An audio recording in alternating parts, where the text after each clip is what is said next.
Yooyaa malee yooyaa dhaggeeffattoota raadiyoo BBC Afaan Oromoo nuu dhiyaadha bakka nu dhaggeeffachuu jirtan cufaatti sagantaan keenya am jalqaba. Oromiyaatti godinaaleen pooliyoon itti argamte eesfaa? Arsii Bicaa keessatti argameerani, Shawaa Bahaa, Harargee, Jimmaa, Shawaa Lixaa godinaalee akkasii keessatti argameera jechuudha. Godin Booranaatti boncimeenii miidhaan dhaqqabdi guddoo ta'uu himan. Hagammaat weelladii gara 14,410 ga'a. Horiin hagammaa harka namaatiin kaafamu ofiin ka'uu hin dandeenye jecha kadhamee eegatti qabee kaasu 30 akkas ga'ee jira. Shawaa Lixaatti namichi boof moora firisaa Tawaalee maaliin himatame?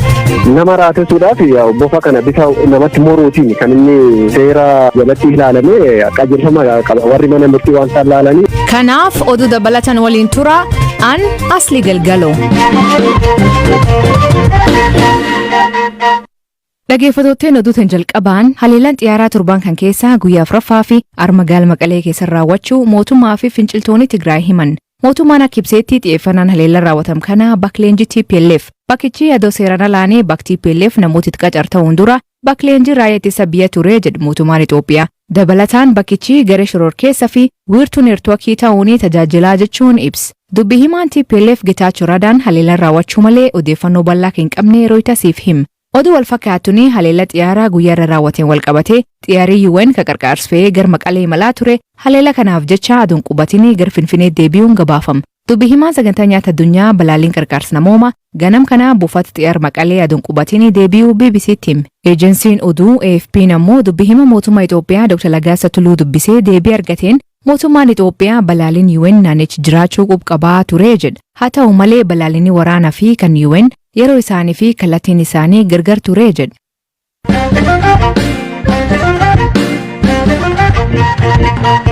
Miidiyaan hawaasa guddichi Facebook waraana bilisummaa Oromoo fi qabiyyee isleellisan Facebook irraa haaquu addaatti BBC'f mirkaneesse. Dhaabbatni Facebook waraana bilisummaa Oromoo taree dhaabbilee fi namoota hamoo waan galchee fi guutumaatti Facebookitti fayyadamuu akka hin dandeenye uguruu hima. Woboonni Facebook gubbaa dhorkamuun maal jechuu? Elias Mulugeeta gabaas qaba. Dhaabbanni Facebook waraana bilisummaa Oromoo pilaatfoormii koorraa uggureera jechuun maqaa waboo yookaan kanneen jaarmicha bakka bu'aniin fuulli banamu yookaan banamee jiru ni haqama, kan banamuuf jiraatus hayyama hin argatu jechuudha. Qabiyyeewwan namoota biraan maxxanfaman garee kanaaf deeggarsa kennu yookaan hokkora gareen kun uumu leellisu jedhaman ni haqamu. Facebook murtee kanarra gahuun dura ogeeyyii dhimmichatti dhiyeenya qaban waliin mari'atee sirna jiru tokko tokkoon akka hordofu dubbii himaan dhaabbatichaa ibseera.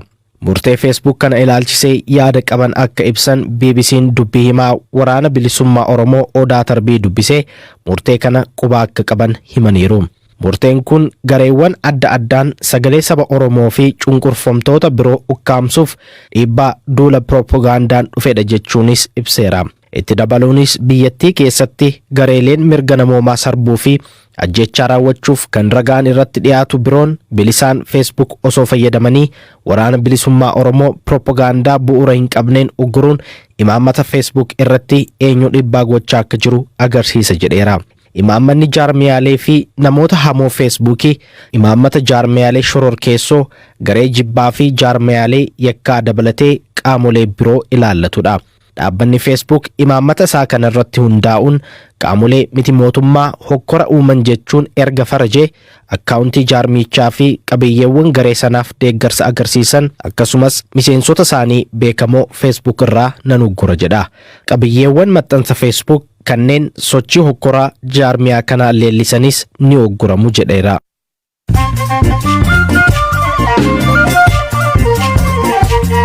Dhaggeeffattootni Amaduu Gaggabaaboo addunyaa isaan dhageessisaa jalqabaanii keenyatti barataan kan 17 aduu dhokateeman barumsa shamarranii seenuu qabamee reebichi gaa'inii lubbuun isa dabru poolisiin ibsa.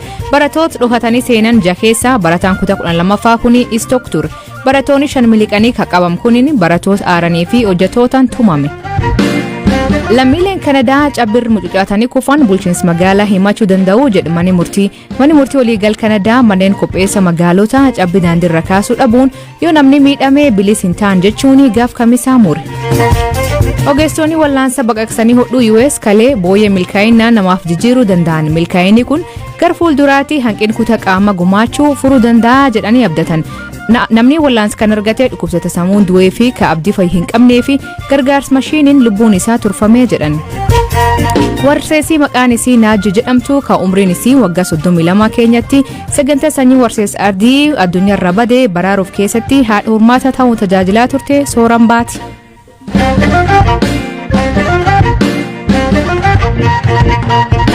Pooliyoon naannoo Oromiyaa dabalatee bakkeewwan biraa Itoophiyaa keessatti argamu hordofee duulii tallaalii pooliyoo irraa eegaluu himan.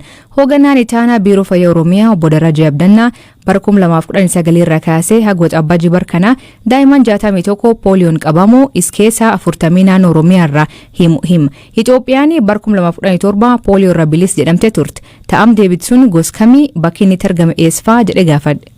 Arsii Lixaa keessatti argameera inni kana jalqabamanii kan inni argamettidha. Shawaa Ba'aa, Harargee, Jimma, Shawaa Lixaa godinaalee akkasii keessatti argameera jechuudha. Ijoollee umrii hagamii tuttuun? Yaa'u umurii waggaa 15 gadidha baay'een isaanii kana irratti argame jechuudha. Ijoolleen tun ijoollee duraanii tallaalii pooliyoo hin argatini? Talaalli kan argatee jira kan hin argatinis jira. Manatti fa'aa kan dhalatan ijoolleen baay'een sagantaa idilee keessattis kan hin dhufiin afaan fa'aan jiraatu kana wajjin wal qabata. Itoophiyaan asiin dura pooliyoo irraa bilis jedhanii labsamtee? Labsamee amma waan pooliyoo irraa firii dhadhamee tammanni kun vaaksiin induusdi pooliyoodha kan jedhamu. Kana jechuun yeroo booddee of jijjiiree vaaksiin induusdi kan jedhu kana jedha envaayiroomentaalii fakkeenyaaf vaayirasiin amala isaatiin amala of jijjiiruu hin qabaatu. Gama biraatiin immoo envaayiroomentii keessatti vaayirasiin kun waan jiruufi of jijjiiree atilees induusdi vaaksiin diraayivdii kan ta'e pooliyoo kan Itoophiyaa keessatti argamee jiru malee waaldi pooliyoo noormaalii isa kanaan dura bifa weeraraatiin ta'uu namni jechuudha. Pooliyoon amma argamu kun waan eegamaa ture moo waan akka tasa dhufe? 2019 kaaseen jira. 2004 fi 2014tti Sudaanii fi Somaaliyaa irraa kan gale jira ture. Ergasii egaa bara 2019 keessadha kan vaaksiin diraayivdi pooliyoo kun kan hin argamne. Haalli ijoolleen pooliyoon tun irratti argamtee maal fakkaata? Garaagara hintinaan isaanii hundumtuu haalli isaanii jechuudha. Kan fuulli paralaayisisii qabu jira kan immoo hin qabnes jira. Kun agam isa yaaddes pooliyoon kun argamuun? Dallaanitu jiru atileetti argamuudhaan nama tokko isaanan miidhaan irra ga'uun yaaddeessaadha waan ta'eef talaalliin akka inni kennamu godhamaa jira. Kanarra darbee immoo faana deemsa dhibee kanaa keessumaa ijoollee waggaa 15 gadi jiran laakessaan jarjartaa kan irratti argame gabaasa akka inni ta'u sanarraa kaasee immoo ulaagaan qaba namni tokko pooliyoodhaaf yeroo shakkamu fakkeenyaaf yeroo gabaabaa keessatti harki miillee hojjechuu dide namni kufee ta'uu danda'an kamiin yaa ta'u yeroo gabaabaa keessatti amma laakessaan jarjarsaa guyyaa 14 gadi irratti argamuudhaan akka pooliyoo dhadhamee qabamee naamunaan fuudhameetu ilaalamu jechuudha.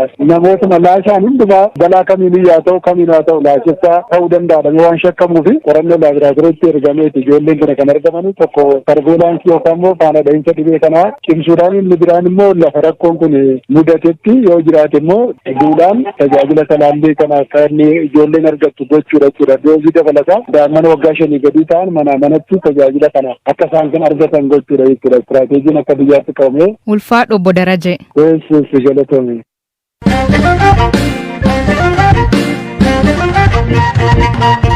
Boon godin Boorana miidhaa jiruun yammaa turiin yookiin beeladii du'ee 14,410 ga'u ogannaan kopheetessa balaa godinichaa Abliiban Kabanaa BBC'tiin dabalataan haal cimaa deem kanaanii horiin huqqinaa fi harka namaatiin kaafamu 30 ol ta'uu hima.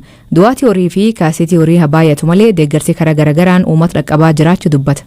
Agammaatti margi beelii yookaan hidha innaan 14,387 gam mootummaatiin dhiyaatee jira. Deeggarsi nama dhuunfaatiin ammoo margi beelii 3,630 ga'u innillee dhaqqabee aanaalee raabsinee loon akka isaan nyaachifatan taasifamee jira.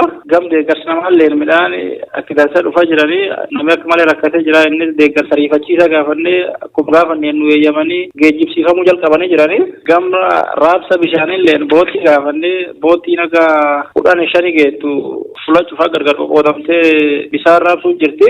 Warri ammaan tan deeggarsifaan hin dhaqqabiin yookiin warri baadiyyaa fagoo fa'aa jiru biitii akkam jirti beela? Sadarkaa ariifachiisaan dafa uummata caalaa adda baasa jennee aanaalee cuftiin adda baaftee jirti. Nam haga 166 ga'u beneficiarii agasii adda baasnee midhaan geejjibsiifamanii dhaqqabaa jira.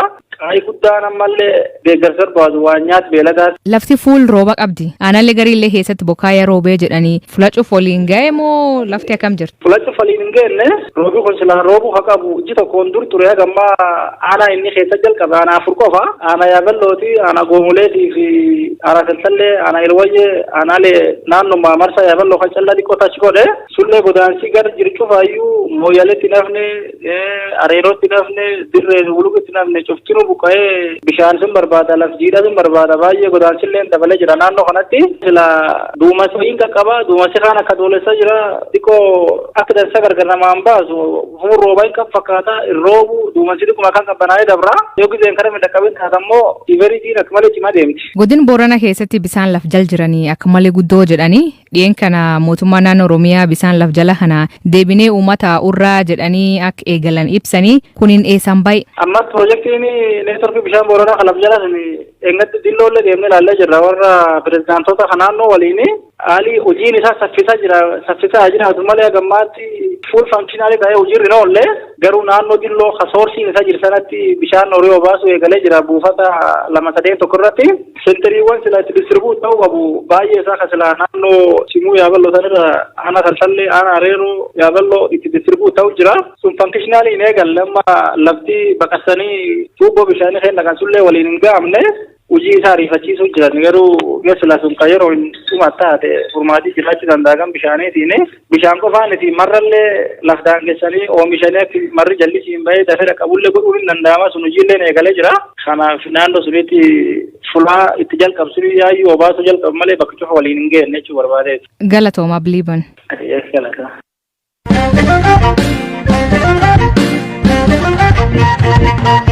Dhaggeeffattoonni oduu ajaa'iba isin dhageessifnaa godin Shaawaa Lixaa aanaa Jibaatitti namni Lammeessa Diriirsaa jedhamu manfiroota isa deemuun mooraaf boof kukkutee awwaaluuf utuu jedhu harkaatti qabamee hidhaan adaabama. Namni kun mooraan nama raatessuu fi boof bifti magariisa ta'e fayyadamee jechuun balleessa irratti argamuun hidha baatii 6 fi qarshiin 1000 adaabama. Hoogganaa kominikeeshinii aanaa Jibaat obbo Ifyoo Moyyeessaa akkan jedhu.